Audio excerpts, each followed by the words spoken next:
Boa noite a todos, essa é a nossa live de 1 Coríntios 5, 6, 7 e 8. Bora lá? Deixa eu já fixar aqui o título. Sejam bem-vindos, boa noite. Começou a nossa live de sábado. 1 Coríntios 5, 6, 7 e 8. Boa noite a todos. Eu tô sentindo que tá faltando alguma coisa. Tô sentindo que tá faltando alguma coisa aqui, não sei o que é. Bora mandar aviãozinho.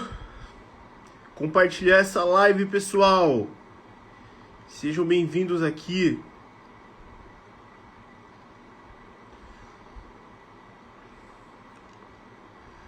Sábado, 19 horas aqui, como prometido, nossa live de 1 Coríntios. Bora lá, pessoal.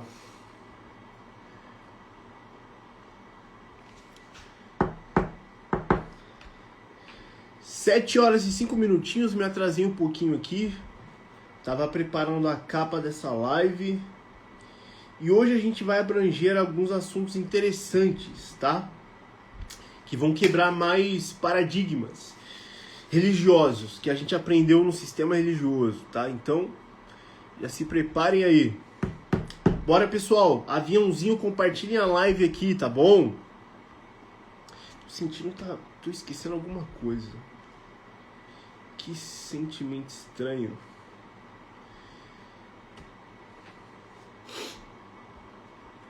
Bora, pessoal.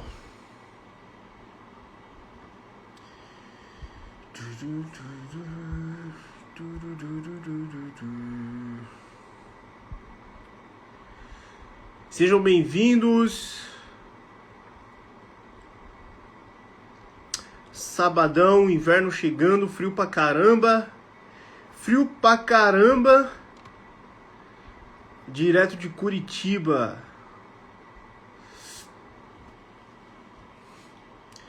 Bora lá, boa noite, pessoal. Como é que tá a imagem e o som aí? Tá bom a imagem e o som? Como é que tá?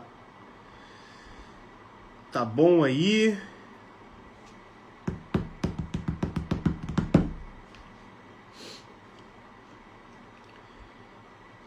Frio é vida? É. Eu acho que eu gosto mais de frio que de calor, sinceramente. Mas bora, pessoal. Excelente. Maravilha, é isso que eu queria ouvir. Excelente qualidade aqui de imagem e som. Esperar mais um pouquinho aí. 19h06 aqui, agora. Esperar uns 2 minutinhos aí. Pra todo mundo entrar. Bora lá, pessoal. Vocês estão entrando agora, compartilhem essa live.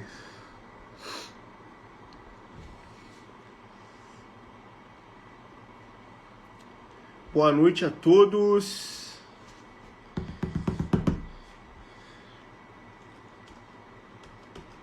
Pessoal, hoje a nossa live vai tratar de alguns temas interessantes, sendo eles pecado e salvação, tá? O dever da igreja de julgar e condenar, casamento bíblico e sobre os ídolos, os demônios, tá? Os falsos deuses que alguns adoram. A gente vai falar de tudo isso, então, já prepara aí o caderno, tá? A caneta, já comece a anotar aí, porque esse estudo aqui tá sensacional. 1 Coríntios aí, e a partir dessa metade, por assim dizer, da carta de 1 Coríntios, até 2 Coríntios, só vai melhorar em questões de revelações espirituais, tá? Dos mistérios de Deus. Principalmente a carta de 2 Coríntios, tem muita coisa boa ali, tá? Então a gente vai chegar lá.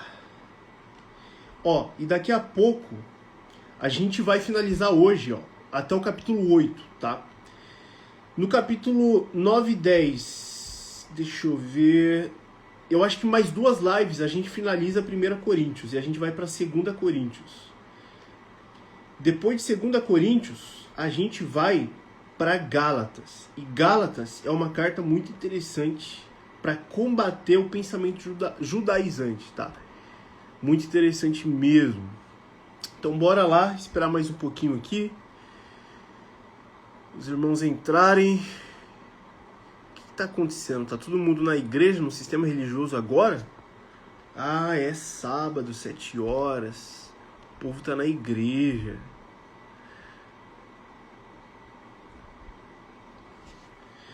Boa noite, pessoal. Compartilhem essa live aqui. Tô me recuperando de uma enfermidade. Peguei dengue pela 3ª vez. Em 6 meses, eu acho. Dengue pela 3ª vez. Tive uma noite desgraçada 2 noites atrás. E agora eu tô me recuperando aqui. A epístola de Hebreus é excelente também. Excelente, tá? Hebreus é a grande epístola misteriosa, né? A grande epístola oculta, porque existe um grande debate sobre quem é o autor de Hebreus. Se é o apóstolo Paulo ou se é um autor desconhecido, por diversas razões. Eu acho que é o apóstolo Paulo, tá? Principalmente porque parece que Hebreus está dando continuidade aos assuntos das cartas anteriores. Pelo menos essa é a impressão que eu tenho, tá? E tem bastante coisa interessante ali também. Então, bom, vamos lá. Começar o nosso estudo aí. 1 Coríntios, capítulo 5. Começa assim, ó. Geralmente, presta muita atenção, porque esse início aqui é fundamental para entender, tá? Geralmente se ouve que há entre vós fornicação. E fornicação tal que nem ainda entre os gentios, entre os pagãos se nomeia, como é haver quem possua a mulher de seu pai. Ou seja, os caras, eles estavam em tal situação, e isso aqui, eles estavam aturando isso aqui, tá? Estavam em tal situação que eles não viam nenhum problema no cara possuir a mulher de seu pai. O cara estava se relacionando sexualmente com a mulher do seu pai. O que o apóstolo Paulo diz? Ele diz o seguinte: estáis ensoberbecidos. Quem? Todo mundo. E nem ao menos vos entristecestes. Quem? Todo mundo. Por não ter sido dentre vós tirado quem cometeu tal ação. Ou seja, vocês estão malucos da cabeça. O cara tá fazendo isso e vocês ainda estão o aturando. Só pode ter algum problema. É isso que Paulo está dizendo. Eu, na verdade, ainda que ausente no corpo, ou seja, eu não estou aí fisicamente, mas presente no espírito, já determinei, como se estivesse presente, que tal ato praticou esse cara que estava possuindo a mulher de seu pai, em nome de nosso Senhor Jesus Cristo, juntos vós e o meu espírito, com o poder do nosso Senhor Jesus Cristo, seja este cara, entregue a Satanás para a destruição da carne, para que o espírito desse cara, seja salvo no dia do Senhor. Ou seja, o cara estava cometendo esses pecados, ele estava fazendo isto aqui, e o apóstolo Paulo diz que ele será salvo no dia do Senhor.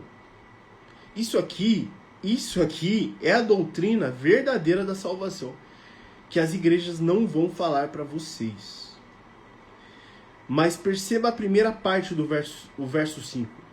Seja este entregue a Satanás para a destruição na carne. Isso quer dizer o quê?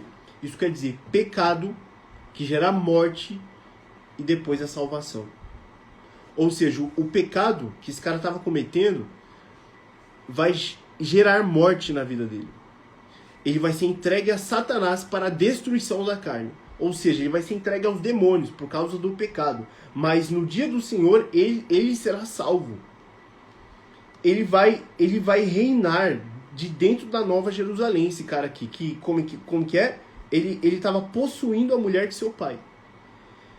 Ou seja, isso aqui é uma coisa que quebra o falatório soteriológico das igrejas. Isso aqui acaba com a falsidade soteriológica das igrejas. Ah não, você não pode pecar. Você não pode pecar, senão você não vai ser salvo. Aí no catolicismo. Se você cometer pecado mortal, não vai ter salvação. Não pode pecar. O que o pecado traz pra gente? De acordo com a doutrina desse capítulo aqui. Morte. Destruição da carne. Ah, mas é morte eterna. Não. É morte. Destruição da carne. Não é morte eterna. É morte terrena. E o que diz respeito ao eterno, à vida após a morte ali, o espírito seja salvo no dia do Senhor. Ou seja, o cara vai ser salvo. Depois de comer a mulher do seu pai, esse cara, ele vai ser salvo. Não é boa a vossa vanglória. Não sabeis que um pouco de fermento faz levedar toda a massa? Isso aqui é um ótimo recurso de linguagem. Ele está falando não só de uma referência alimentar, mas ele está falando de uma referência tipológica. Porque o pão, no Antigo Testamento, nos rituais de Israel, ele representa corpo de pessoas. O pão. Por isso que existe o pão com fermento e o pão sem fermento. O pão sem fermento dos rituais, chamado de matzah, é o pão ázimo. Ele representa o corpo de Cristo. O próprio Cristo. Que não tem pecado. Por isso ele não tem fermento. Mas aqui ele está falando o seguinte, ó. Não sabeis que um pouco de fermento faz levedar toda a massa? O que é o fermento? O fermento é o pecado. Ou seja, não sabeis vós que um pouco de pecado faz levedar toda a massa, todo o seu corpo? Ele está falando o seguinte, basta ter um pecador no meio de vós para que ele comece a corromper todos vocês. Todos vocês. Basta ter um pecador dentre vós. Então, expulse esse cara daí. Arranque fora esse cara. Não deixe esse cara no meio de vocês. É o que o apóstolo Paulo está falando. Purificai-vos, pois, do fermento velho, para que sejais uma nova massa, assim como estáis sem fermento, sem pecado. Porque Cristo, nossa Páscoa, a Pêssar, e também os pães ázimos e tal, são as duas primeiras festas da Torá, foi sacrificado por nós. Por isso, façamos a festa não com o fermento velho, nem com o fermento da maldade e da malícia, mas com os ázimos, os matzah, da sinceridade e da verdade. Ele está fazendo um paralelo entre rituais do Antigo Testamento e mandamentos do Novo Testamento, mandamentos de Cristo, com simbolismo esotérico ali e tudo mais, né? O pão, o vinho, o fermento. Ele tá fazendo um paralelo disso. Já por carta vos tenho escrito que não vos associeis com os fornicadores, ainda que não inteiramente com os fornicadores deste mundo, ou com os avarentos, ou com os roubadores, os ladrões, ou com os idólatras. Porque então vos seria necessário sair do mundo. Mas agora vos escrevi que não vos associeis com aquele que, dizendo-se irmão, olha, eu sou seu irmão, eu pertenço aqui à congregação de Corinto, for fornicador, ou avarento, ou idólatra, ou maldizente, aquele que difama e tal, calunia, ou beberrão, um bêbado, ou roubador, com o tal, nem ainda comais.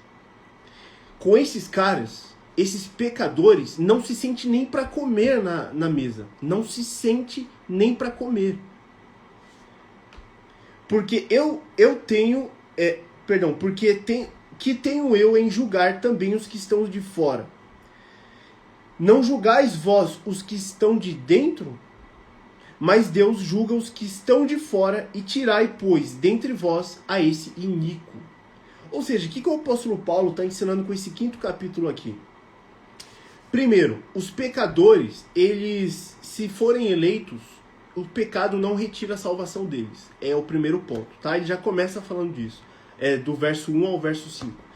Depois ele está falando o seguinte, no verso 5 ele finaliza isso falando o seguinte, o pecado não tira a sua salvação, mas ele te leva à morte terrena, você vai morrer mais cedo. Em seguida, ele dá continuidade dizendo o seguinte: vocês que estão aí, que não cometem os pecados que esse sujeito comete, se vocês não tirarem esse sujeito do meio de vocês, vocês começarão a ter essa mesma conduta reprovável. É isso que ele está falando. Então tira esse cara do meio de vós, porque ele vai contaminar toda a massa. Ele representa o fermento, o pecado. E um pouquinho só de fermento leveda toda a massa para fazer o pão ali. Então, basicamente o ensinamento do 5º capítulo de 1 Coríntios é esse. É o pecado e salvação, tá? Vamos lá para o 6º capítulo. Ele começa assim, ó, no capítulo 6. Ousa algum de vós, tendo algum negócio contra o outro, ir a juízo perante os injustos e não perante os santos? Ousa, vocês ousam. Tem algum aí no meio de vocês que ousa, tendo algum negócio contra o outro, ir a juízo perante os injustos e não perante os justos?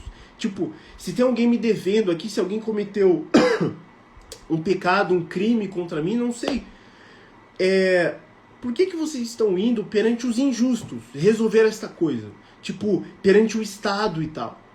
Por que vocês não vão perante os justos, os santos, a própria igreja para resolver essa questão? É tipo isso. Não sabeis vós que os santos hão de julgar o mundo? Vocês sabiam disso aqui, não? Que os eleitos de Deus, essas pessoas, vão condenar o mundo lá no juízo do trono branco, lá do Apocalipse 20 e tal. Todos os eleitos vão julgar e condenar o mundo inteiro, inclusive os anjos. Vocês vão ver aqui, ó. Ora, se o mundo deve ser julgado por vós, sois porventura indignos de julgar as coisas mínimas. Se os eleitos vão julgar o mundo inteiro, inclusive a esfera angelical, porventura nós não devemos também, nessa vida, julgar as coisas mais mínimas, as coisas mais pequenas? É óbvio que sim. Não sabeis vós que havemos de julgar os anjos? Quanto mais as coisas pertencentes a esta vida. Vocês estão entendendo isso aqui? Os eleitos, eles vão ser juízes, lá no juízo do trono branco. E nós julgaremos até os anjos. Até os anjos. Ou seja, ele tá fazendo um comparativo. Se lá na frente nós teremos a plenitude desse exercício, por que nós aqui nessa vida não teríamos alguma atividade de juízo? Como que é que ele falou aqui no 2º verso? Julgando as coisas mínimas. As mínimas. Então, se tiverdes negócios em juízo, ou seja, se tiver algum problema acontecendo com algum irmão, pertencentes a esta vida, tipo, sei lá, pegou meu celular, meu dinheiro, meu doce, meu bolo de chocolate, pondes para julgá-los os que são de menos estima na igreja? Para vos envergonhar o digo, não há, pois, entre vós sábios, nem mesmo um, que possa julgar entre os seus irmãos? Mas o irmão vai a juízo contra o irmão, e isso perante infiéis. Então, o apóstolo Paulo está falando o seguinte: vocês estão tentando resolver os problemas que vocês causaram entre vocês, no meio de vocês, com os injustos, com os infiéis, com os ímpios. Estão tentando resolver um problema entre santos com um ímpio. É isso que vocês estão tentando fazer. Vocês vão julgar até anjos. Vocês vão julgar o mundo. Ou seja, é vocês que precisam resolver essa situação, não o ímpio. É isso que ele está falando. Na verdade, é já realmente uma falta entre vós terdes demandas uns contra os outros, porque não sofreis antes a injustiça. Por que vocês, ao invés de saírem com a justiça, vencedor, eu ganhei isso, eu ganhei o debate, eu ganhei esse problema, por que vocês não pensam antes em sair como injustiçado? Tipo, não, tudo bem, você não roubou meu dinheiro. Eu vi você pegando meu dinheiro. Você não roubou, né? Você não vai admitir, né? Beleza, tudo bem, tá perdoado. Tipo, você ficou sem o dinheiro que o cara pegou. por que não sofreis antes a injustiça? Por que não sofreis antes o dano? Isso aqui é coisa de eleito. Ser injustiçado e receber a injustiça, receber o dano. A lei de Moisés, ela ensina que nós devemos buscar a justiça e tal, e vencer as batalhas, e não ser injustiçado perante ninguém. A lei de Cristo diz para você dar a outra face.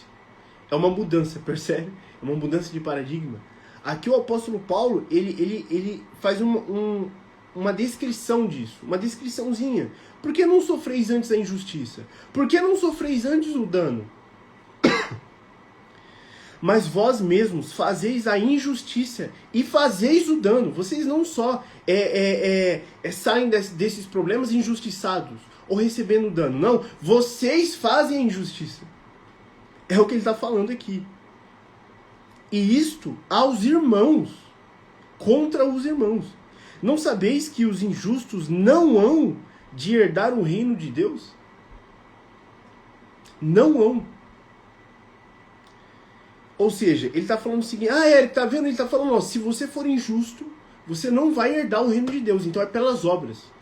É pelas obras a salvação. Não, ele não está falando isso. Ele está falando o seguinte, ó, a característica fundamental de quem não vai herdar o reino de Deus é a injustiça. É o pecado. É o roubar. É a cobiça. É o adulterar. É isso que ele está falando. Então, por que vocês, sendo santos, vocês ainda andam sob esses pecados? A injustiça. Por quê? Ele está falando disso. Não sabeis que os injustos não hão de herdar o reino de Deus?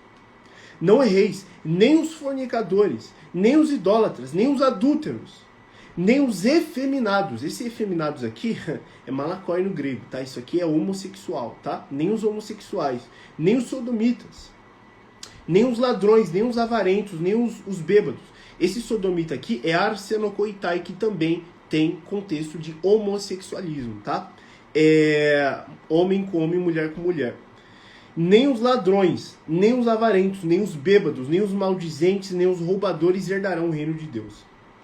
Ou seja, se você já fornicou na sua vida, então quer dizer que você não vai herdar o reino de Deus. Se você já foi idólatra, já adorou outros deuses, se você já foi adúltero, se você já foi gay, homossexual, se você já roubou, se você já foi avarento, se você já foi bêbado, você não vai herdar o reino de Deus? Não é disso que ele está falando. Ele está falando dos pecados, que simplesmente nós nascemos para isso. Nós nascemos nessa natureza. Ele está falando disso.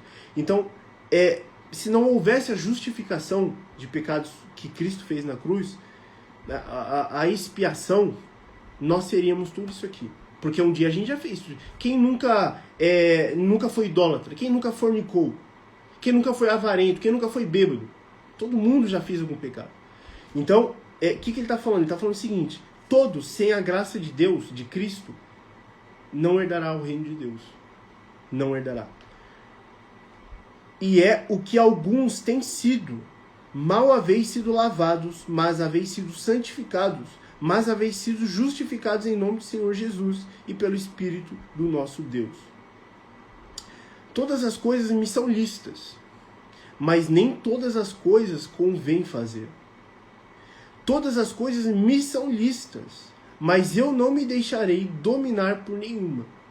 Ou seja, isso aqui já é uma quebra da lei de Moisés. Porque na lei de Moisés não diz assim, todas as coisas me são lícitas. Não, tá mais para todas as coisas não são lícitas, mas algumas vocês podem fazer. Isso era a lei de Moisés.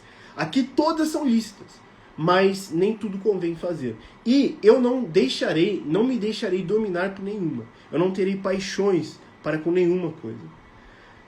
Os alimentos são para o estômago e o estômago para os alimentos. Deus, porém, aniquilará tanto um como os outros.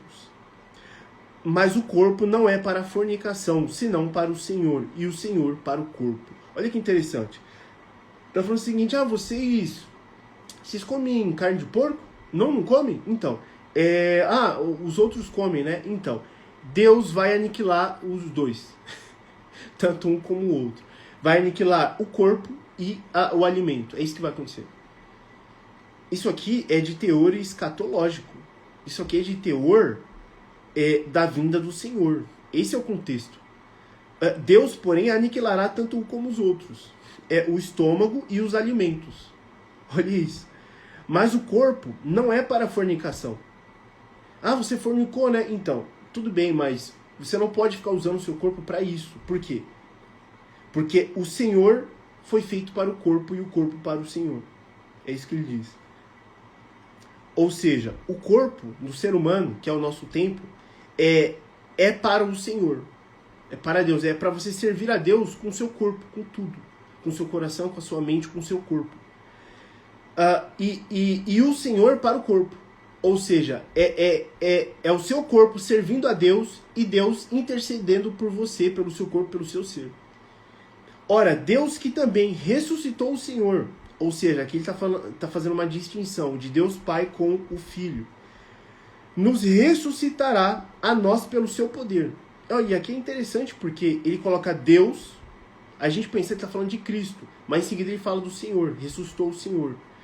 Aqui é Deus Pai, tá? Deus Pai que ressuscitou o Senhor. Quem não sabe, Senhor é Yud-He-Vav-He.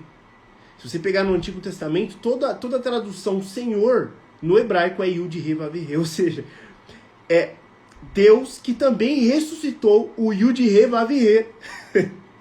Nos ressuscitará nós pelo seu poder. Não sabeis vós que os vossos corpos são membros de Cristo? Tomarei, pois, os membros de Cristo e os farei membros de uma meretriz? Não por certo. Ou seja, vocês podem fazer, mas isso não é certo, isso é errado. A fornicação e tal. Ou não sabeis que o que se ajunta com a meretriz se faz um corpo com ela? Tipo, se você fornica e tal, sexo casual, tudo isso, cada pessoa que você fornica, você se torna um só corpo com ela. Com a meretriz, um só corpo, é o casamento. Por isso que o casamento, as pessoas falam assim, ah não, Érico, o casamento você precisa casar na igreja, no civil e tal. Não, para Deus, o casamento é você se juntar em um só corpo, é sexo. Ah, mas não pode ter sexo antes do casamento. Então, essa é uma falácia muito, muito refinada na modificação da linguagem bíblica. Eles modificam a linguagem para te engendrar dentro de enganos. Não existe, biblicamente falando, não existe sexo antes do casamento. Por que não existe isso? Inclusive, por que você não vai ver esses termos na Bíblia? Porque o sexo é o casamento. Ou seja, o sexo antes do casamento é uma coisa completamente redundante. É uma pegadinha kantiana, de Kant. Não dá pra fazer sexo antes do casamento, porque o sexo é o casamento. É isso que acontece. Então, através de uma pegadinha kantiana, o sistema religioso vai te engendrando dentro de enganos. É isso que acontece. Vou até ler de novo aqui, ó. Tomarei, pois, os membros de Cristo e os fareis membros de uma meretriz? Não por certo. Ou não sabeis que o que se ajunta com a meretriz se faz um só corpo com ela? O que é o casamento? É gerar uma só carne, através de duas pessoas. Um só corpo com ela. Porque diz, serão dois, uma só carne. Ou seja, se ele está falando de fornicação, de membros do corpo com a meretriz, se ele está falando de se ajuntar com a meretriz, um só corpo com ela, ele está falando de sexo. E aqui ele está falando uma só carne. Isso aqui é casamento. E no próximo capítulo a gente vai entender melhor isso aqui. Mas o que se ajunta com o Senhor é um mesmo espírito. Olha isso que interessante. Ele pega o sexo humano e como é que eu posso dizer? Ele transfere isso, ele converte isso em simbolismo de uma relação com Deus, com o Senhor. Ou seja, mas o que se ajunta com o Senhor é um mesmo espírito. Fugir da fornicação. Todo pecado que o homem comete é fora do corpo, mas o que fornica peca contra o seu próprio corpo. Ou não sabeis que o vosso corpo é o templo do Espírito Santo que habita em vós, proveniente de Deus, e que não sois de vós mesmos? Já é a segunda vez que o apóstolo Paulo, ele pelo menos no nosso estudo aqui, Romanos e 1 Coríntios, que ele confirma essa doutrina. O seu corpo é a igreja de Deus. O seu corpo é o templo verdadeiro de Deus, porque é nele que habita o Espírito Santo. Não é o prédio do pastor, que é a igreja, não. É o seu corpo que é a igreja. Mas lá em Atos dos Apóstolos, que a gente não fez o estudo, ele fala pelo menos umas 2 vezes em Atos dos Apóstolos isso aqui. Porque fostes comprados por bom preço. Glorificai, pois, a Deus no vosso corpo e no vosso espírito, aos quais pertencem a Deus. Ou seja, quando você fornica, quando você está em fornicação e tal, você faz isso o tempo inteiro, você não está glorificando a Deus no seu corpo. Você não está glorificando a Deus no seu corpo. Você está usando o seu corpo para fornicação, para servir ao pecado e não para servir a Deus. É isso que ele está dizendo. Vamos lá para o capítulo 7 agora. Um pouquinho longo esse capítulo, 40 versículos, mas vai ser muito interessante, tá? Eu tô falando muito rápido ou não? Vocês estão entendendo tudo aí? Se tiverem reclamações, pode me escrever, tá?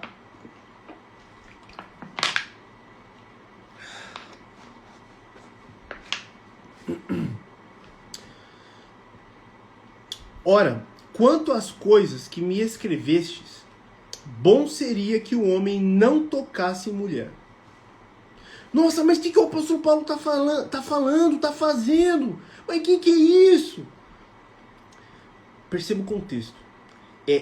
Quanto às coisas que me escrevestes, por causa dessas coisas que vocês me escreveram, que estão acontecendo aí no meio de vocês, nossa, bom seria que o homem não tocasse mulher. Mas de maneira nenhuma. Não toque mulher. Deixe. Mas por causa da fornicação que há em vocês, cada um tem a sua própria mulher. Lembra lá do cara que estava pegando a mulher de seu pai? E cada um tenha o seu próprio marido. O marido pague à mulher a devida benevolência. E da mesma sorte a mulher ao marido. Isso aqui é sobre casamento, tá, pessoal? Agora a porrada vai cantar aqui. Olha só isso aqui. Se você, mulher que está assistindo a minha live aqui, você tem o espírito da Lilith, se você tem o espírito da pombagira, o espírito da rebeldia dentro do seu corpo, o espírito do feminismo, bom, você provavelmente vai ter fortes reações emocionais quando eu continuar lendo aqui. Porque são os demônios dentro de você se manifestando. Nossa, que absurdo! Que absurdo! Que escândalo! Verso 4. A mulher não tem poder sobre o seu próprio corpo. Nossa, mas o que é isso aqui? Isso aqui... A mulher não tem poder sobre o seu próprio corpo? Mas se ela não tem, quem é que tem? Mas tem o marido. Aí lascou. Aí lascou. Porque a mulher não tem poder sobre o seu próprio corpo. Não tem. Você achou que tinha, né? Não tem. Mas o seu marido é que tem.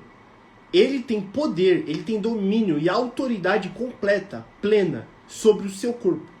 Ele pode fazer o que bem entender com o seu corpo. O corpo da mulher.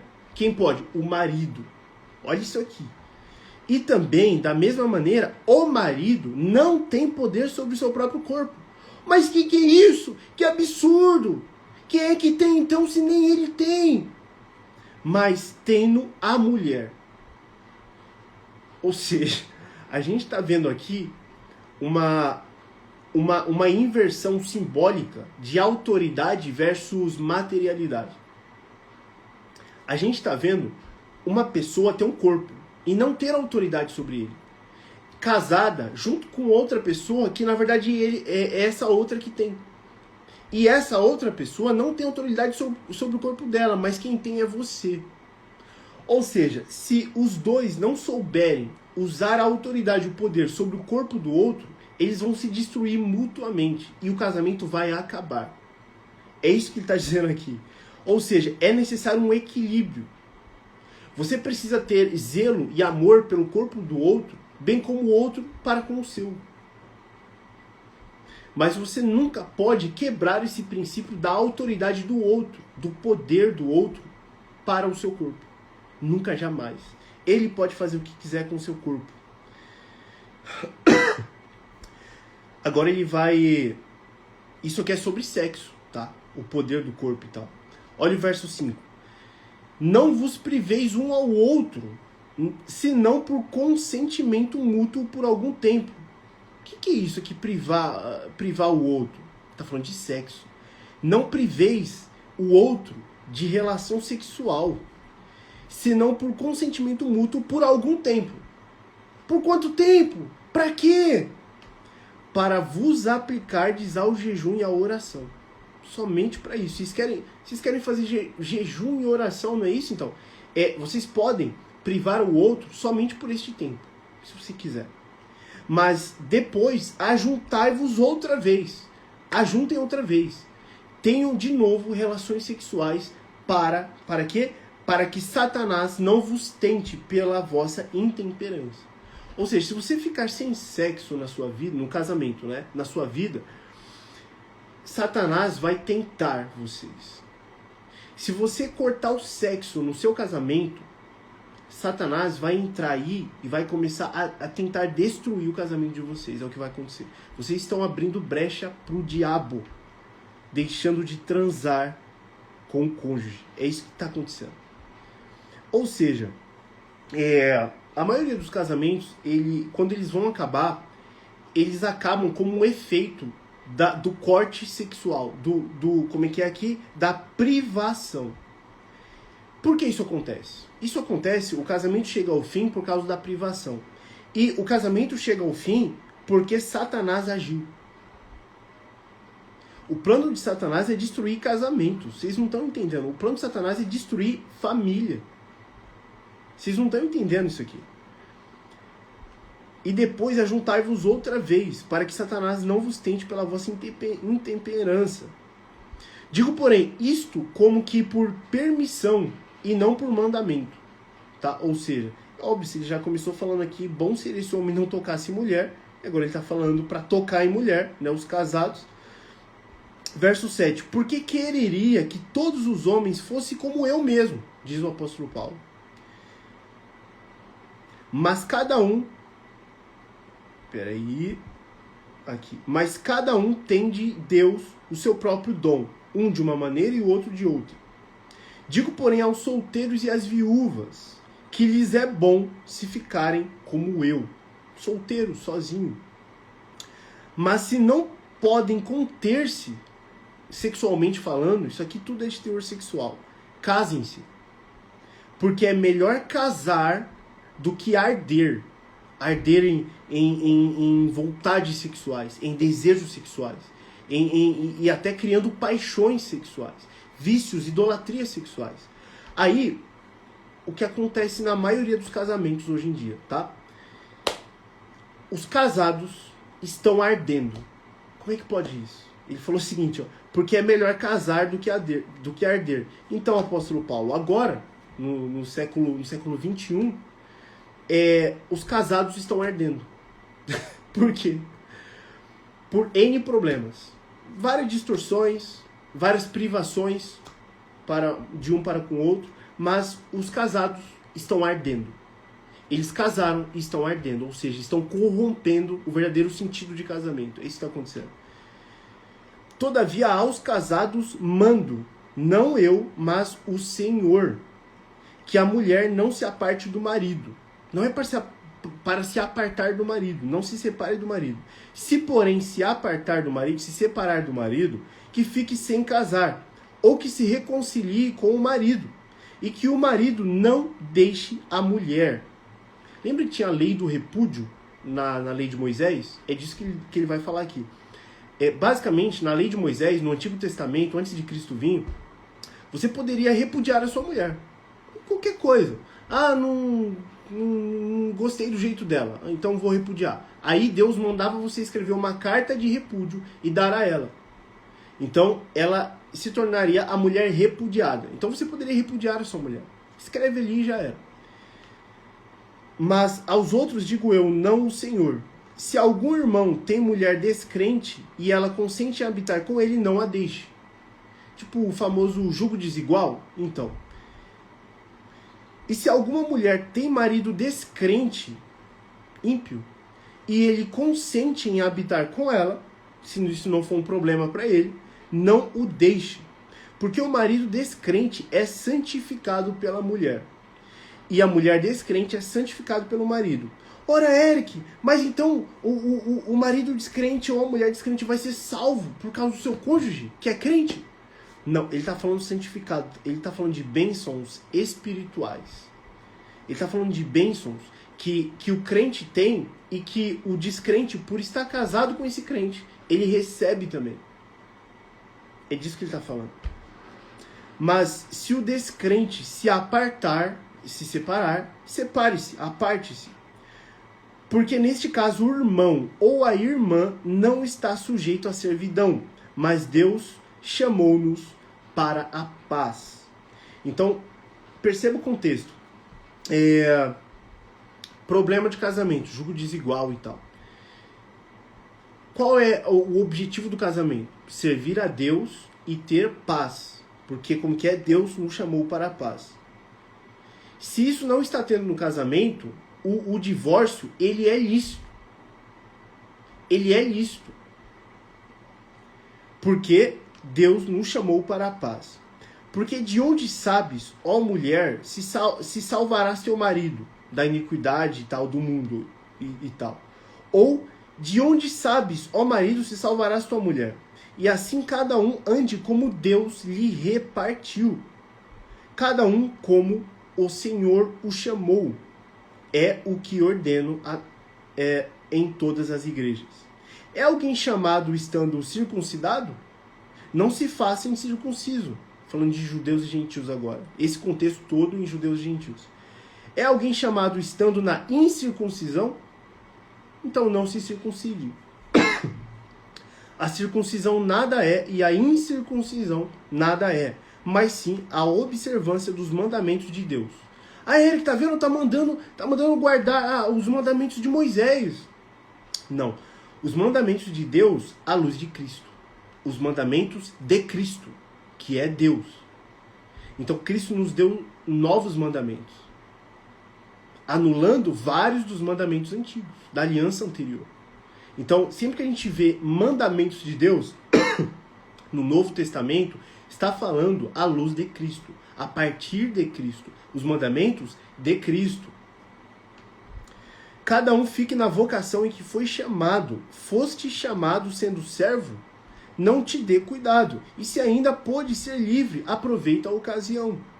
Porque o que é chamado pelo Senhor sendo servo é liberto do Senhor. E da mesma maneira, também o que é chamado sendo livre, servo é de Cristo. Fostes comprados por bom preço. Não vos façais servos de homens. Isso aqui eu uso muito para falar do sistema religioso, tá? Servos de homens.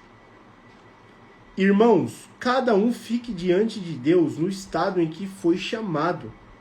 Ora, quanto às virgens, não tenho mandamento do Senhor. Dou, porém, o meu parecer, como quem tem alcançado misericórdia do Senhor para ser fiel. Tenho, pois, por bom, por causa da instante necessidade, que é bom para o homem o estar assim. Estás ligado à mulher? Está casado? Não busques separar-te.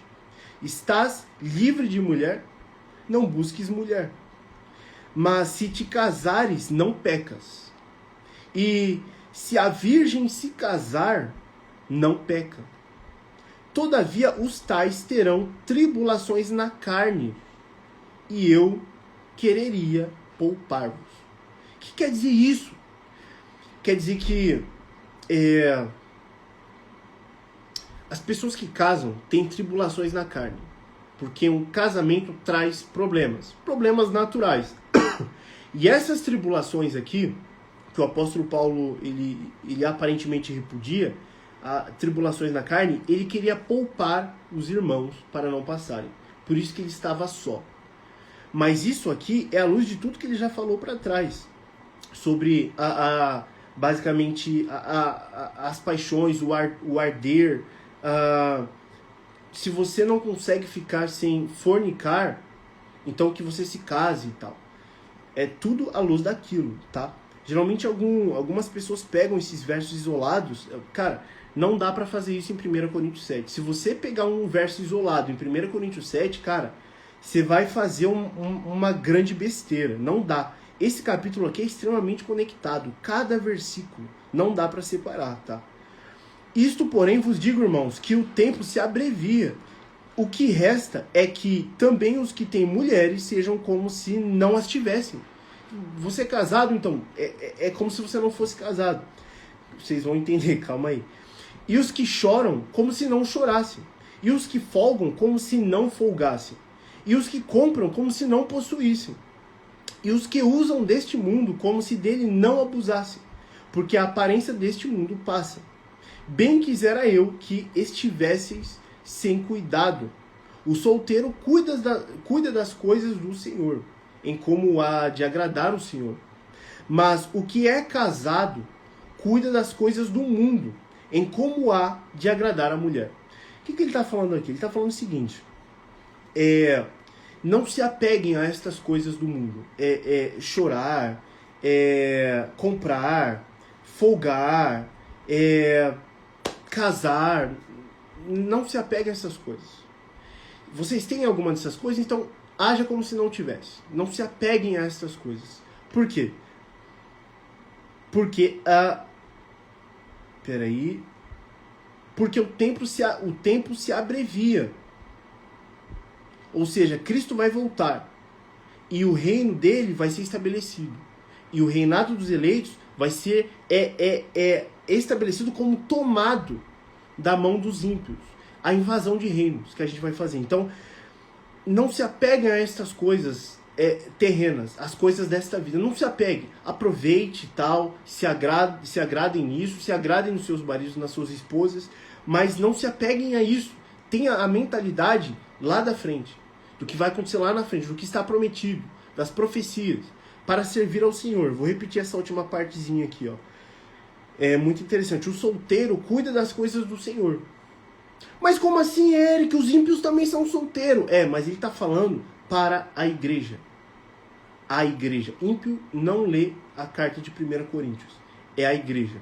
Ou seja, o solteiro crente cuida das coisas do Senhor. Em como há de agradar o Senhor. Como é que eu vou agradar a Deus hoje? Como é que eu vou agradar a Deus amanhã? Ele gasta tempo pensando nisso. Como é que eu vou agradar a Deus? Mas o que é casado cuida das coisas do mundo. Mas que coisas do mundo é essa? Em como há de agradar a mulher. Ou seja, como é que eu vou agradar minha mulher hoje? Como é que eu vou agradar minha mulher amanhã? Semana que vem é aniversário da minha mulher, né? Como é que eu vou agradar ela no aniversário dela? Então, como é que se serve ao Senhor estando casado? Servindo ao seu cônjuge. Como se serve ao Senhor solteiro? Servindo o Senhor diretamente. Então você serve a Deus diretamente estando solteiro. Por isso que na perspectiva de Paulo é melhor estar solteiro. Mas é pior estar solteiro ardendo. Então, quando você casa e quer servir ao Senhor, você precisa servi-lo através da relação conjugal, através do casamento, através do cônjuge.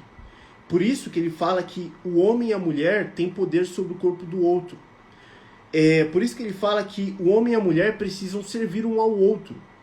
A atenção deles está virada de um para o outro. Há diferença entre a mulher casada e a virgem. A solteira cuida das coisas do Senhor para ser santa, tanto no corpo como no espírito. Porém, a casada cuida das coisas do mundo, em como há de agradar ao marido. E digo isto para proveito vosso, não para vos enlaçar,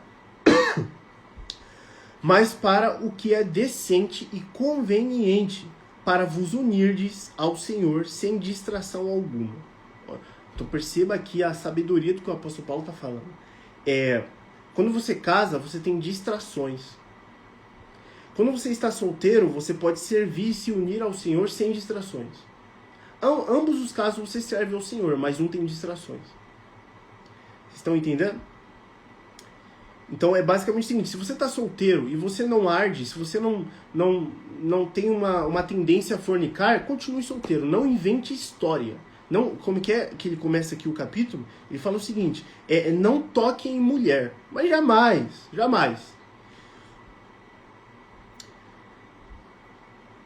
Verso 36. Mas se alguém julga que trata indignamente a sua virgem, e se tiver passado a flor da idade, a juventude, e se for necessário que faça o tal o que quiser, não peca, casem-se. Todavia, o que está firme em seu coração, não tendo necessidade, mas com poder sobre a sua própria vontade, se resolveu no seu coração guardar a sua virgem, faz bem. De sorte que o que dá em casamento faz bem, mas o que não a dá em casamento faz melhor. A mulher casada está ligada pela lei de Moisés, todo o tempo que seu marido vive. Até aqui, beleza? Mas se falecer o marido, fica livre para se casar com quem quiser, contanto que seja no Senhor. Vocês lembram que a gente falou na live do livro de Romanos, que o Messias, Cristo, ele só morreu na cruz para livrar a esposa do adultério, do casamento anterior? No Sinai houve um casamento com Deus, com a lei de Moisés e tal, os 10 mandamentos. Aí a própria igreja de Deus naquela época, que eram Israel, adulterou Deus e ficou adúltera. Então Cristo veio morrer para acabar com essa relação adúltera, com aquele casamento. Ou seja, minha esposa me traiu, eu quero perdoar, mas ela está em situação adúltera. Então o que eu vou fazer? Já sei, eu vou morrer.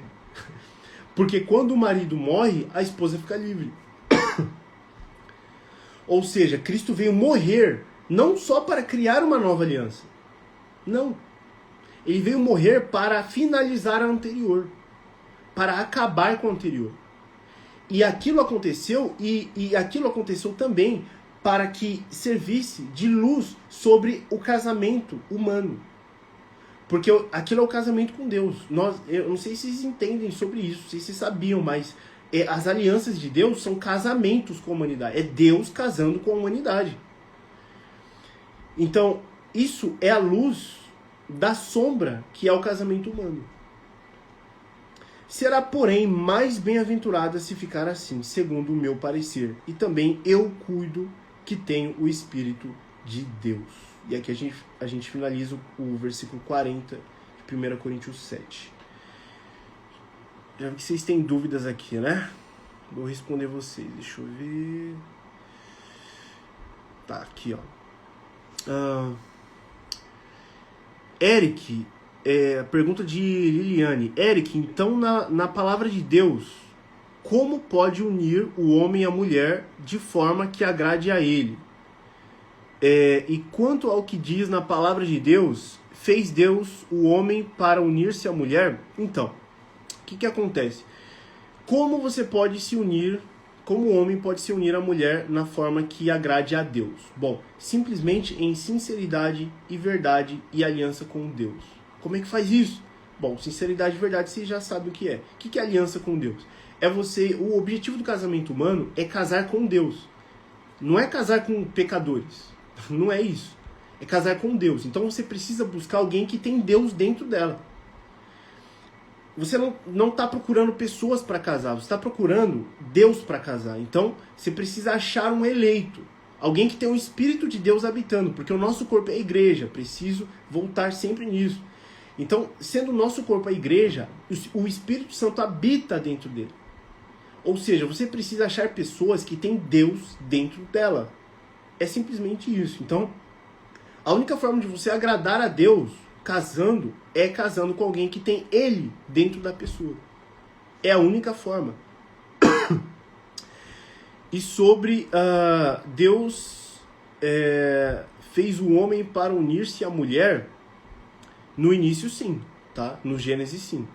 Então Deus fez o homem para se unir à mulher e procriar e frutificar e multiplicar sobre a face da terra. No início, sim. Hoje não é mais um mandamento. Hoje, essa ordem dada a Adão não é mais válida, tá? Isso não é mais um dever. Isso é uma opção. Não é à toa que se fosse um dever, o apóstolo Paulo estaria pecando ao dizer que bom seria se o homem não tocasse em mulher, tá? Então, a gente não pode destruir os contextos. Então, no Gênesis existe um contexto. No deserto de Israel, lá em Êxodo e tal, Levítico, existe um outro contexto. Na época dos profetas, outro contexto. Na época do Messias, outro contexto. E no Novo Testamento, adiante, até os dias de hoje, outro contexto. O que os analfabetos em Bíblia fazem? Pegam um contexto diferente do nosso hoje e aplicam nos nossos dias. Então, o dever você precisa ter filhos, tá? Isso é um dever. Você precisa casar, isso é um dever. Você precisa cumprir as leis de Moisés, os 10 mandamentos, isso é um dever. Eles misturam os contextos e adultera a vontade revelada de Deus. Isso é adulterar a vontade revelada de Deus. Porque Deus não mandou a gente fazer aquilo que foi mandado a Adão agora. Aquilo foi para Adão. A terra estava começando. A terra estava extremamente jovem. Acabou de sair do forno. Depois do dilúvio, de novo, procriar e multiplicar. Então, entender os contextos é vital para fazer uma boa hermenêutica, uma boa exegese, tá? E o que Deus diz sobre aqueles que preferem viver sozinhos? Normal, tá? Normal, isso não implica em nada. Isso aí, o viver sozinho ou viver casado não implica em nada. Isso não são nada. Isso não é uma coisa significante. Isso é insignificante. O negócio é viver servindo a Deus. Esse é o ponto. Sozinho ou casado, independente. É servir a Deus. Esse é o ponto. Como o apóstolo Paulo disse, o tempo se abrevia, tá? Então, não gastem energia e paixões pensando nessas coisas do mundo. Eu vou me casar, mas eu vou fazer isso, fazer aquilo e tal. Não posso fazer isso, não posso fazer aquilo. Ou vou ficar solteiro e tal, e vai ser assim, não vou casar, você... Não parem de perder tempo com essas coisas. Percam tempo pensando em como servir a Deus. É simplesmente isso, tá?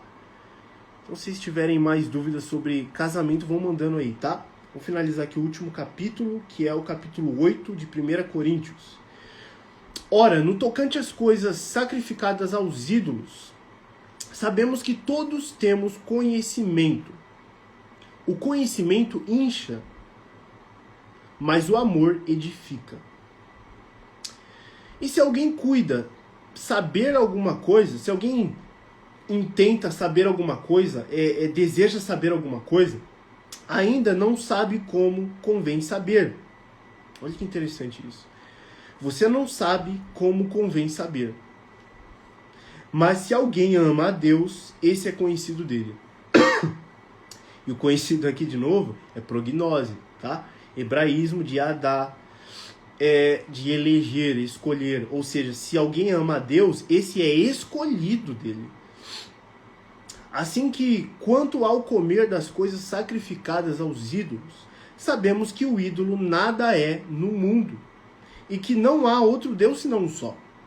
Então, esses ídolos aí, esses deuses aí, os espíritos, né, da Umbanda, do Candomblé, do Espiritismo, né, das religiões orientais, eles não são nada no mundo.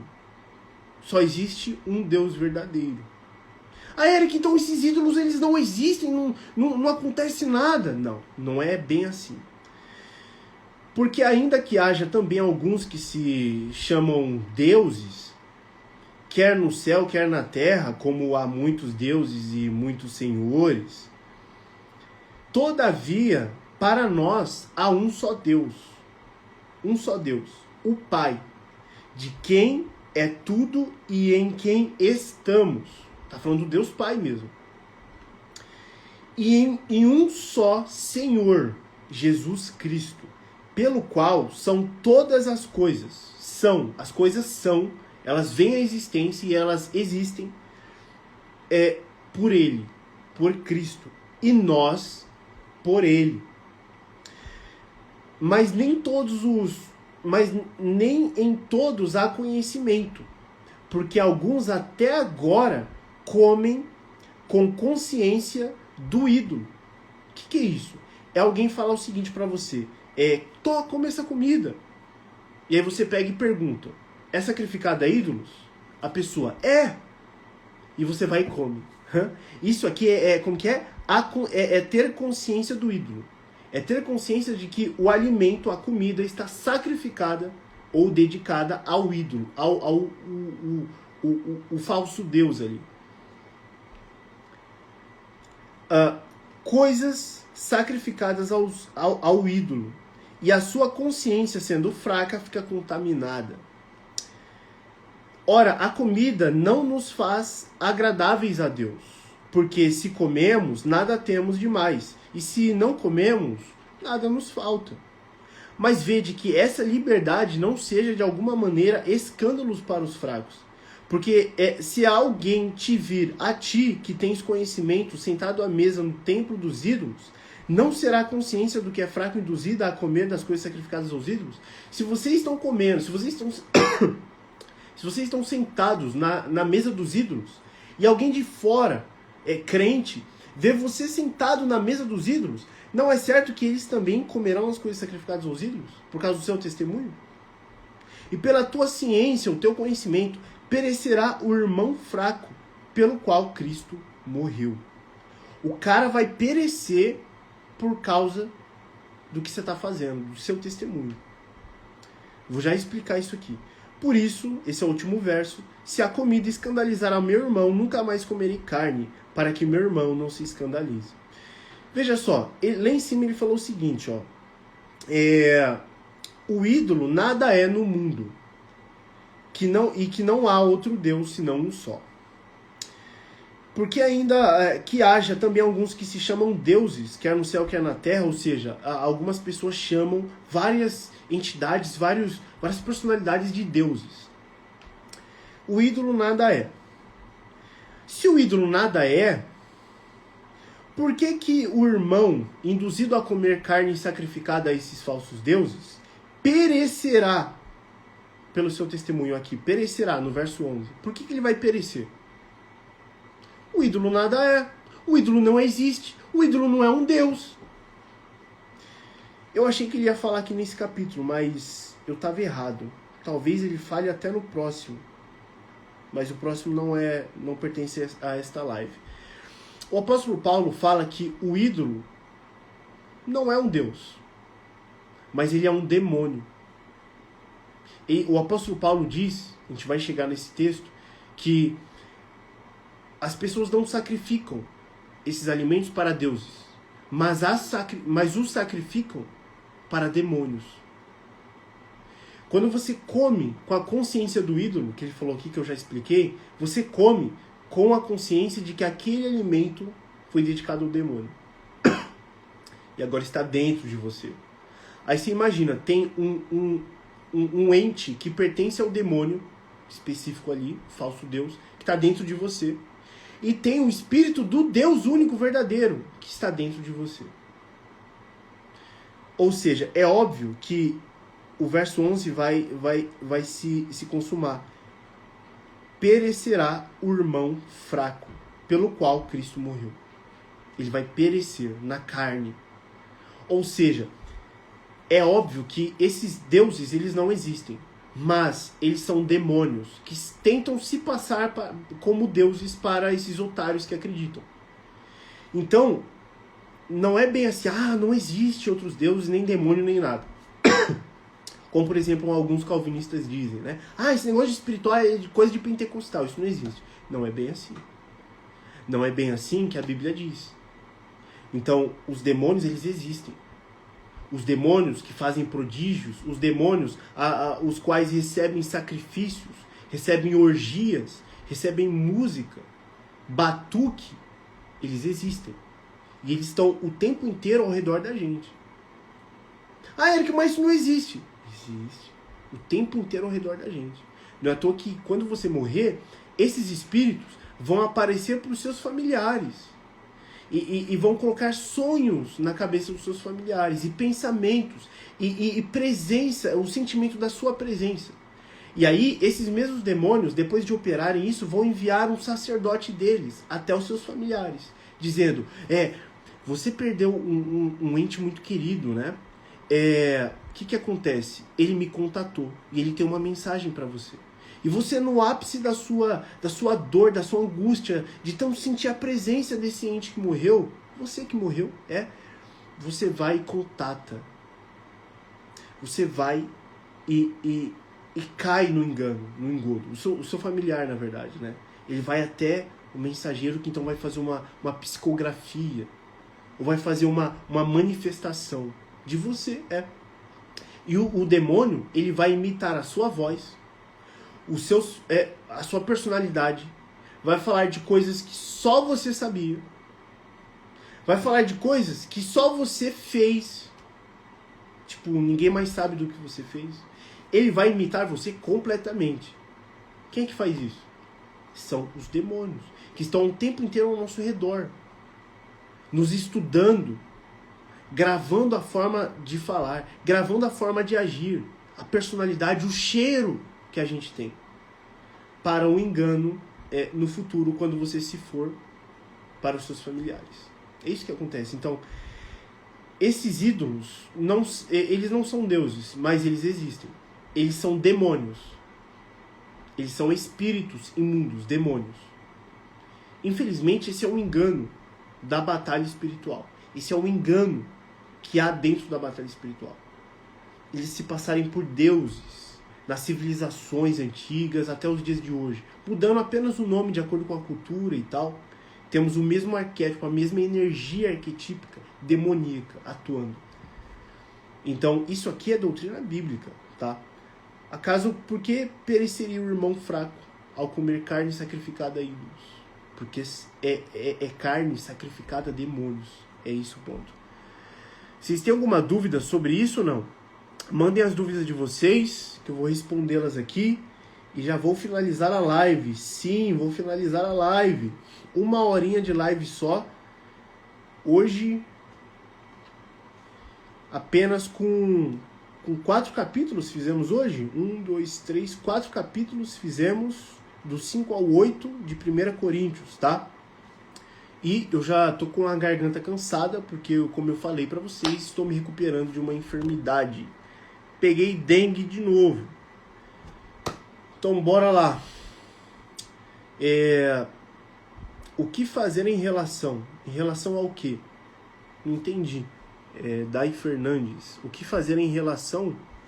Em relação ao quê? Ao alimento sacrificado? Não entendi. Descreva melhor a sua pergunta.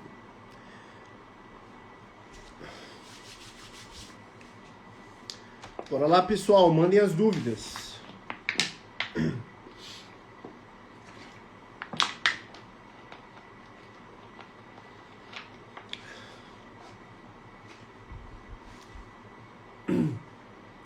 Meu entendimento é que o irmão pode ser tentado à idolatria, ou irá se pecar. Pode, todos nós podemos ser tentados à idolatria, tá? Idolatrar qualquer coisa, não necessariamente um falso Deus e tal. Todos nós temos essas tentações, tá? Não é à toa que nós oramos para que Deus não nos deixe cair nessas tentações. Então, é isso aí. Exato, né? Então o que fazer em relação ao alimento sacrificado a ídolo? Se você sabe que é sacrificado a ídolo, recuse. Recuse. Era melhor se você não tivesse me dito que estava sacrificado. Porque agora que você disse, eu tenho a consciência do ídolo, então não vou comer. Tchau. Vou para minha casa. Vou ler a Bíblia. É isso que você tem que fazer. Recuse. Recuse. Não é nem para aceitar e jogar no lixo. Não. Recuse. Não é para aceitar. Recuse. Entendeu? O problema é a consciência do ídolo, cara. É melhor você comer o alimento que é sacrificado ao ídolo sem saber. A Bíblia permite isso. Inclusive o apóstolo Paulo vai falar mais pra frente. A Bíblia permite. Agora, o que Deus não permite é você comer isso, comer o alimento sacrificado a ídolo, sabendo que é sacrificado a ídolo. Esse é o problema. Não dá pra fazer isso, tá? Recuse isso. Sempre recuse, tá? E não só alimento. Eu acho que isso é óbvio, né? Mas não é só alimento. É roupa, é objeto. Eu acho que ninguém vai te dar um objeto falando, ó, eu dediquei ao Exu específico, eu dediquei, tó pra você. Eu acho que ninguém vai falar isso. Então, isso é uma outra coisa, né? Quando você aceita um objeto, isso aí, pessoal, isso aí é conteúdo do meu curso de batalha espiritual. Eu recomendo muitíssimo que vocês adquiram esse curso. Olha só, para falar a verdade, eu vou até liberar um desconto para vocês, tá?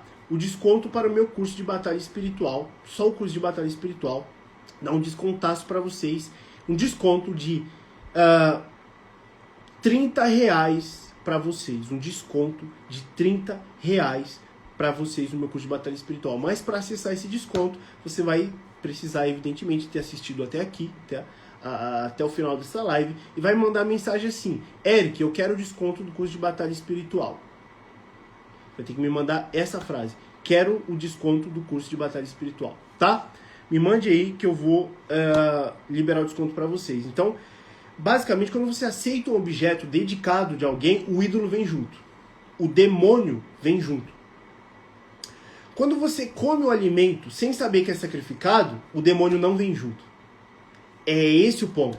Se você come o alimento que está sacrificado sabendo, o ídolo vem junto. Olha que interessante. O objeto, basicamente, você não precisa saber que está dedicado. O ídolo vem junto sem você saber. Porque você está fazendo o uso devido daquilo. E o encosto, ele entra na sua vida, na sua casa. E aí você começa a ter manifestações de primeiro, segundo, terceiro grau. Tá? Coloco lá no curso detalhado para vocês. Você começa a ter pesadelos frequentes. Você começa a sentir presenças na sua casa com um objeto dedicado. Aí você começa a parar para pensar, quando que isso começou? Aí o Espírito Santo te revela, quando eu aceitei aquele negócio estranho lá. Aí você joga fora ou faz uma oração, retirando qualquer encosto dali, e a coisa sai. Então, são princípios da batalha espiritual, princípios bíblicos da batalha espiritual, que nós não podemos recusar ou ignorar. Não dá para fazer isso.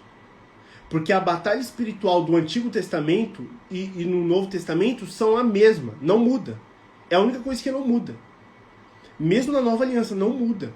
Então, por exemplo, a questão de Josué 10, né?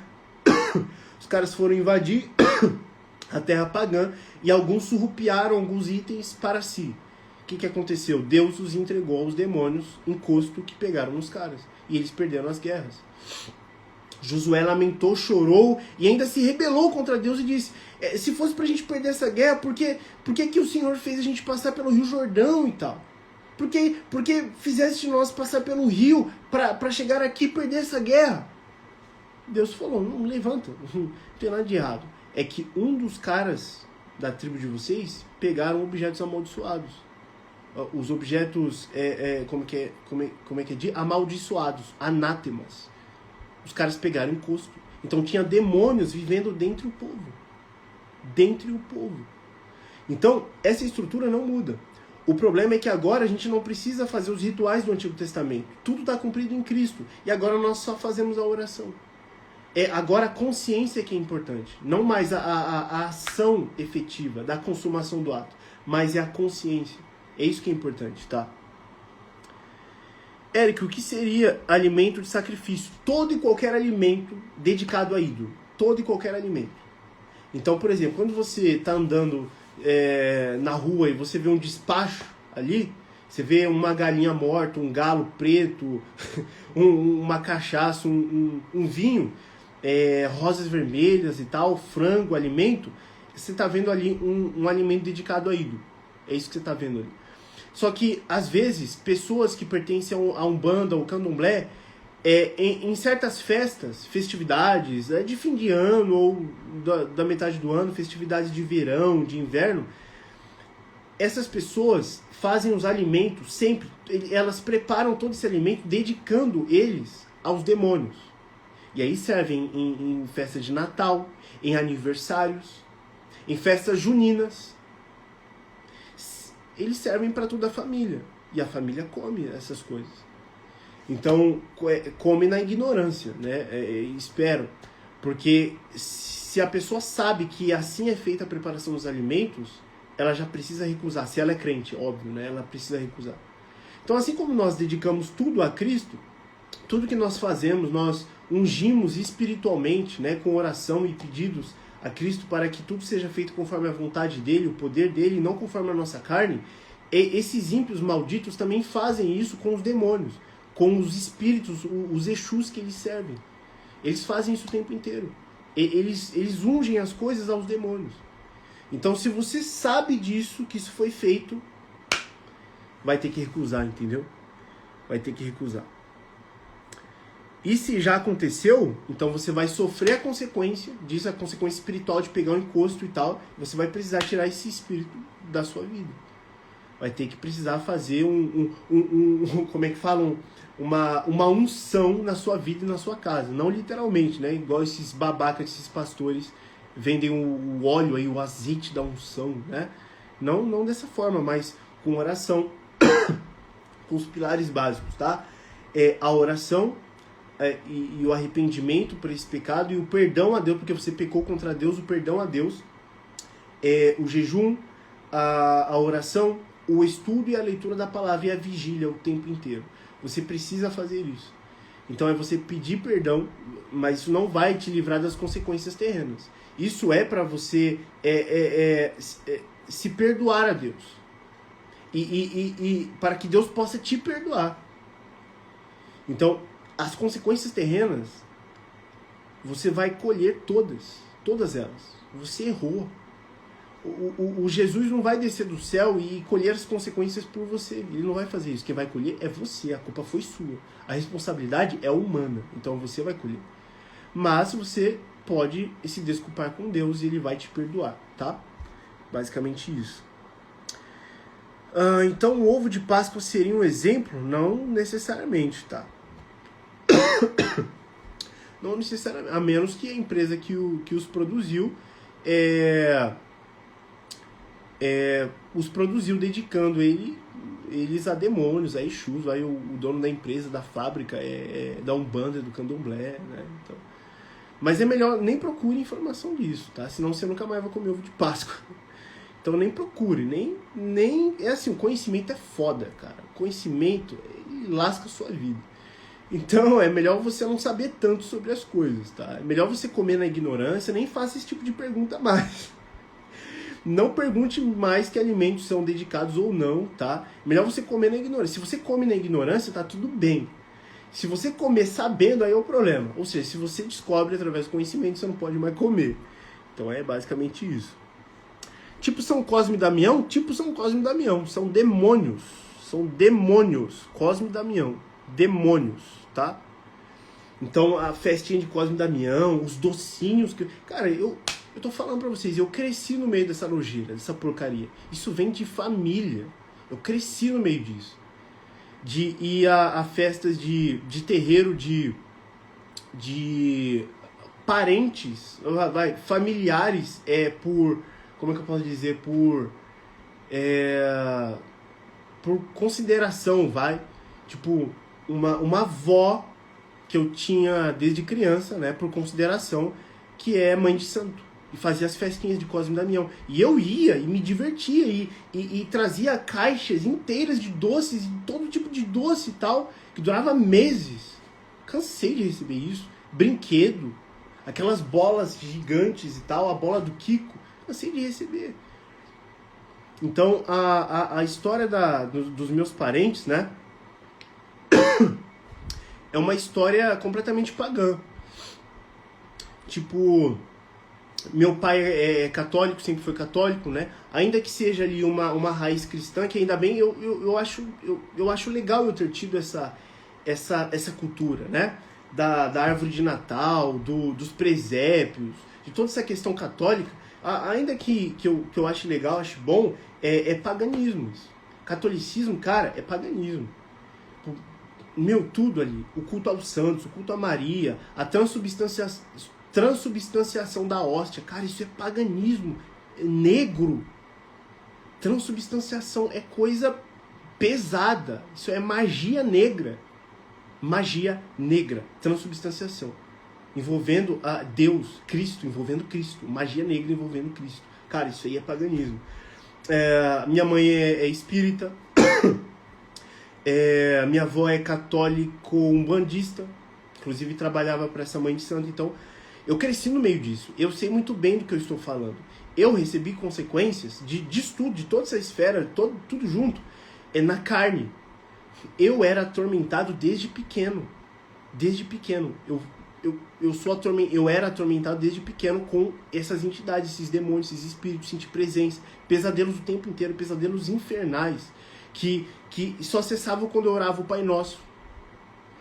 Então, era uma perturbação incessante. É uma coisa ruim, porque eu estava comendo do banquete dos ídolos. Porque eu estava no meio de uma esfera de idolatria pagã. Então, é uma perturbação impressionante. Quando você sai disso e você muda o seu ambiente, você percebe a diferença. Mas é uma diferença bruta. Então, isso não é brincadeira de criança, isso não é bobagem. Isso aí é uma coisa real, isso não é uma coisa de pentecostal. Sim, o pentecostal ele pega essas coisas e exagera, né? Cria doutrinas de heresia e tal, através de burrices, né? E às vezes através de má intenção também. Mas existe uma batalha espiritual, uma estrutura espiritual real na Bíblia, tá? E eu estou ensinando tudo isso no meu curso de batalha espiritual, que é um dos cursos mais baratos que eu tenho, tá? Mais acessíveis que eu tenho, e que eu já estou dando desconto aqui para vocês de R$30, tá? Basta você me mandar mensagem aí, que eu vou te dar esse desconto no curso Despertando para a Batalha, com mais de 10 horas de conteúdo em aulas, tá? Então vamos lá, a última pergunta aqui, ó. Eric, sobre os alimentos dedicados a demônios, macumba, ao vermos os trabalhos nas ruas, qual é a sua orientação? Ignorarmos ou destruí-los e desfazê-los? Então, eu recomendo ignorá-los. Ignore-os, tá? Ignore-os. Se você destruí-los, é assim, você pode sofrer alguma represália espiritual, tá? Se, por exemplo, a pessoa que fez o despacho viu você destruindo ou foi avisada pelo demônio que viu você fazer isso, ela pode fazer isso contra você, fazer algum trabalho contra você. E se você não estiver andando em espírito, como Deus manda a gente fazer, você vai pegar ali o trabalho espiritual. Você vai receber as consequências da macumba que vão fazer para você, tá? Fora que eu acho que isso aí dá um problema na lei, tá? Eu acho que dá um problema. Eu vi uma matéria recentemente de um cara, ou foi uma mulher, não, acho que foi um cara, que destruiu um trabalho de macumba e ele foi processado por isso, tá? Então, eu acho que pode dar um problema aí pra você, tá? Mas eu recomendo vocês ignorem. Tomem aquilo como um testemunho negativo do que vocês não devem fazer. Tipo, olha o que os ímpios fazem. Olha, essa idolatria que acontece desde o tempo de Elias e desde os tempos mais antigos ainda continua. Tipo, isso se confirma as escrituras, entendeu? Esses ímpios continuam fazendo essas idolatrias. Essas pessoas estão debaixo da ira de Deus. Pense assim, olhe para esses trabalhos, imagina, as pessoas que fizeram esse trabalho, que se dedicaram, que pode ser uma ou várias pessoas, estão debaixo da ira de Deus. Tipo, quando Deus voltar, vai jogar a ira sobre essas pessoas. Deus vai ressuscitar essas pessoas e dar um corpo imortal para elas sofrerem eternamente no lago de fogo. Então pense assim, que eu acho que é a melhor forma de lidar com essas situações, tá? Bom, então é isso, pessoal. Agradeço a presença de vocês, tá? Muito obrigado por estarem aqui na nossa live de sábado. Bom, a gente finalizou então a 1 Coríntios 8 e na próxima live a gente vai dar continuidade no capítulo 9, 10, 11 e 12. Acho que dá pra gente fazer assim e depois na próxima a gente finaliza, tá? Então é isso. peço a vocês que, por favor, compartilhem meus conteúdos, tá? Me ajudem aqui para que esses estudos cheguem a mais pessoas. Que eu consiga libertar mais pessoas dos enganos do sistema religioso ou dos enganos de religiões pagãs e tudo mais. Então, me ajudem aqui, por favor, tá? Comprem os meus livros também para me ajudarem. Vocês vão receber estudos, livros que eu escrevi ou cursos que eu fiz para vocês, tá? E vocês vão estar me ajudando aqui, me dando dinheiro em troca para que eu consiga manter aqui todo esse conteúdo gratuito para vocês, as lives, os stories, todos os estudos aí para vocês, tá bom? Então, me ajudem a ajudar vocês, tá bom, meus queridos? Então, Yahshua abençoe vocês, abençoe essa noite de sábado aí e o domingo de vocês e tenham uma ótima semana. E na semana a gente vai conversando mais sobre outros assuntos, tá? Assuntos interessantes também, tá bom? Então, Deus abençoe vocês e Yahshua esteja com vocês. Abraço!